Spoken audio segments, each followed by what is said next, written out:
son hadisə əksər hava şirkətlərini, o cümlədən Türk Hava Yollarını, Lufthansa-nı marşrutunu dəyişməyə, Ukrayna üzərindən uçuşlarını dayandırmağa vadar etdi. Azərbaycan Hava Yolları isə təhlükəyə əsas görmür. Aytan Abdulovanın reportajı. Ukraynada ötən gün Malayziya Hava Yollarına məxsus sərnişin təyyarəsinin vurulmasından sonra bir çox ölkələr Ukraynaya olan reysləri təxirə salmağa məcbur olub.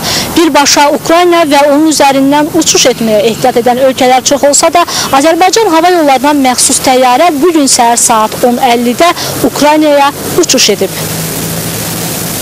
Bir çox ölkələrdə sərnişinləri təşvişə salan bu hadisə bəzi Azərbaycanlı sərnişinlərin də gözünü qorxudub. Birinci ailəmin əminliyini düşünərdim və uçmazdım belə bir yerə. İnsanların təhlükəsini qorumaq üçün, yəni əminliyini qorumaq üçün bu reysləri dayandırmaq gərəkir, bir qısa müddətli də olsa. Mənə təklif elədilər, mən istəmədim.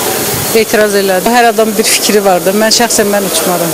Sərnişinlər təhlükəsizlik baxımından Ukraynaya olan hava reyslərinin müvəqqəti saxlanılmasını istəsələr də, Azərbaycan Hava Yolları Qapalı Səhmdar Cəmiyyəti belə bir niyyətdə deyil. Bunu onunla əsaslandırırlar ki, Kiyevə təyyarələrimiz Ukraynanın şimal hissəsindən keçərək gedir. Həmin ərazidə isə heç bir təhlükə yoxdur.